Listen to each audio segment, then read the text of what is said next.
Northgate High, a place of learning they called it. But it was so much more than that. It was a place where dreams were born and sometimes shattered. A place where the echoes of laughter mingled with the whispers of sorrow. But some things can't be found in textbooks. The most profound lessons are often those that aren't written down. They are felt, experienced, and sometimes they leave scars. Some lessons are etched in sorrow, in ashes, in the very air we breathe. The walls of Northgate High held memories, both good and bad. They held the essence of those who had walked its halls, who had laughed, cried, and lived within its confines. Northgate held a darkness, a secret whispered in the wind. It was a place where the past and present seemed to collide, where the line between reality and the supernatural blurred. Generations of students felt it. They spoke of strange occurrences, of shadows that moved on their own, of voices that seemed to come from nowhere. A chill down the spine, an unsettling presence. It was as if the very air was charged with an energy that defied explanation. Some said it was the spirits of those who had perished in the fire, others believed it was something even more sinister. This wasn't just a school, it was a place where the past refused to stay buried, where the memories of those who had suffered and died lingered, refusing to be forgotten.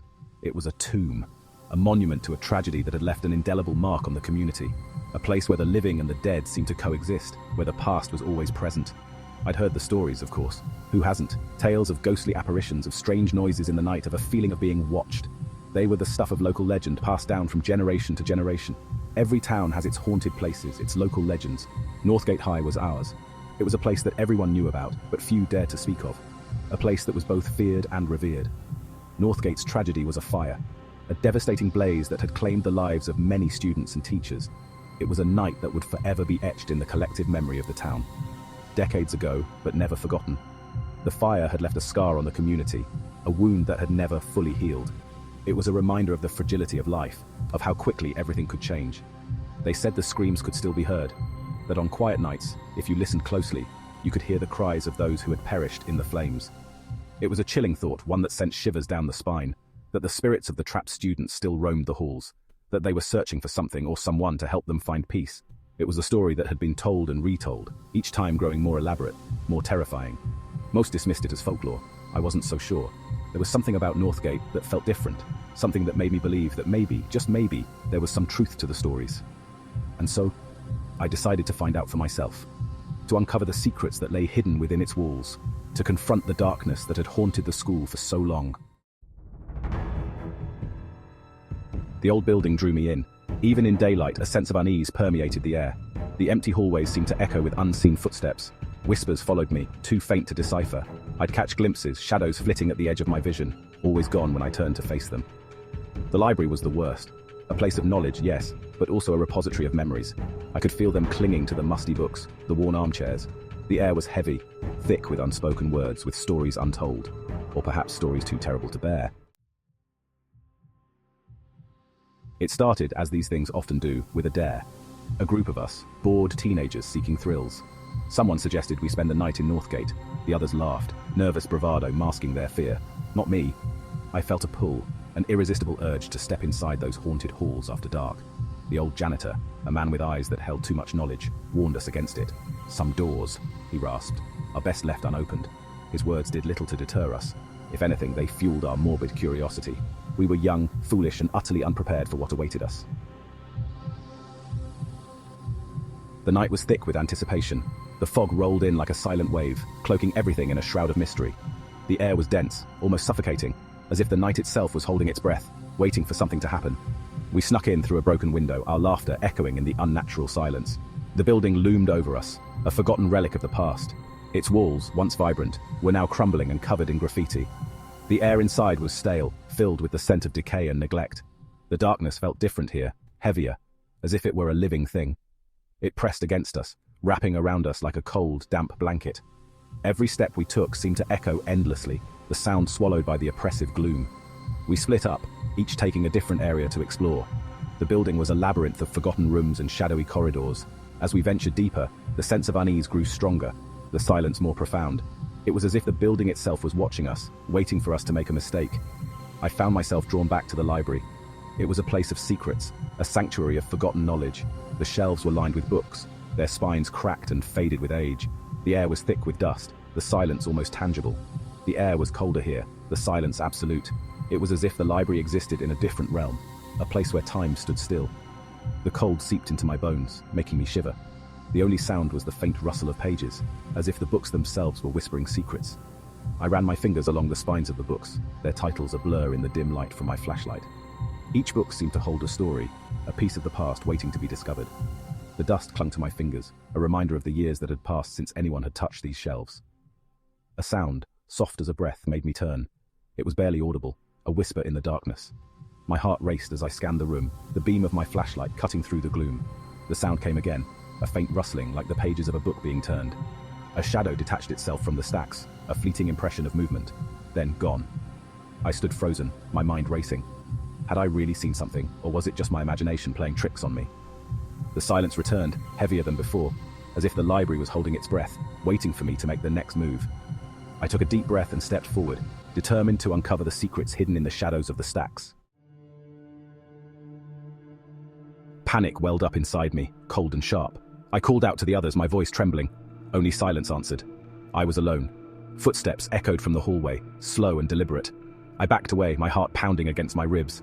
The air grew colder, thick with the stench of smoke and something else. Something metallic and cloying. Whispers slithered around me, voices on the edge of hearing. They spoke of fear, of pain, of unimaginable suffering.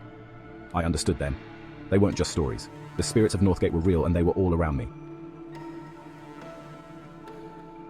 The library doors swung open with a deafening crash. Flames, bright and hungry, roared in the hallway beyond. But these weren't ordinary flames. They flickered with an unnatural light, twisting and contorting into grotesque shapes. And within the inferno, I saw them, the faces of children, their eyes wide with terror, their mouths open in silent screams. They reached for me, their hands passing through the air where I stood, frozen in place. Their touch sent chills down my spine, a bone-deep cold that seemed to leach the warmth from my very soul. Adrenaline surged through me, snapping me out of my stupor. I turned and ran, my lungs burning, my legs screaming for respite. The ghostly flames followed, their heat licking at my heels. The children's screams echoed behind me, a chorus of despair that seemed to claw at my sanity. I didn't dare look back. I could feel their eyes on me, their icy fingers brushing against my skin. The air was thick with smoke, the stench of burning flesh seared into my nostrils. But I kept running, driven by a primal instinct to survive. I burst through the old double doors into the cool night air, gasping for breath. My heart pounded in my chest, each beat echoing the terror that had gripped me moments before. The night was still, almost unnaturally so, as if the world itself was holding its breath, waiting for something to happen. I could feel the cold air biting at my skin, but it was a welcome sensation compared to the suffocating dread I had just escaped. The school loomed behind me, dark and silent once more. Its imposing structure seemed to mock my fear, standing there as it had for decades, a silent witness to countless stories, both mundane and extraordinary. The windows, like empty eyes, stared back at me, offering no comfort, only a reminder of the horrors within. It was hard to believe that such a place, so ordinary by day, could transform into a nightmare by night. But the silence was a lie. I knew what lurked within those walls. The hallways, once filled with the laughter and chatter of students, now echoed with a different kind of sound. The whispers of the past, the cries of those who had suffered, all mingled together in a cacophony of despair. Each step I had taken inside felt like a journey through time. Each corner turned, revealing another piece of the school's dark history. I had seen their faces, heard their cries. The spirits of those who had once walked these halls, now trapped in an endless loop of torment. Their eyes, filled with a sorrow that seemed to pierce through the very fabric of reality, haunted my every waking moment. Their cries, a symphony of pain and longing, echoed in my mind, a constant reminder of the tragedy that had befallen them. The spirits of Northgate were real, and they were trapped, forever bound to the site of their suffering. I never went back. The thought of returning to that place, of facing those spirits again, was more than I could bear. Their stories, their pain had become a part of me, a burden I would carry for the rest of my life. I often wondered what had caused their suffering, what events had led to their eternal imprisonment. But some questions are better left unanswered. But the memory of that night stayed with me, a chilling reminder of the darkness that can lurk in the most unexpected places. It was a lesson I would never forget, a stark reminder that the past is never truly gone, and that some places hold on to their secrets with a grip that can never be broken. Every time I closed my eyes, I could see their faces, hear their cries, feel their pain. It was a part of me now, a shadow that would follow me wherever I went. And sometimes, when the wind is right, I can still hear them. The faint whispers carried on the breeze, a haunting melody that seemed to come from nowhere and everywhere at once. It was as if the very air was alive with their presence, a constant reminder that they were still there, waiting, watching. The wind, once a comforting sound, now filled me with a sense of unease, a reminder of the night I would never forget. the faint echoes of screams carried on the breeze, a haunting reminder of the tragedy of Northgate High. Each gust of wind seemed to carry with it a piece of their story, a fragment of their pain. It was a reminder that some wounds never heal, that some spirits never find peace. And as I stood there listening to the wind, I knew that I would always be haunted by the memories of that night, forever bound to the spirits of Northgate High.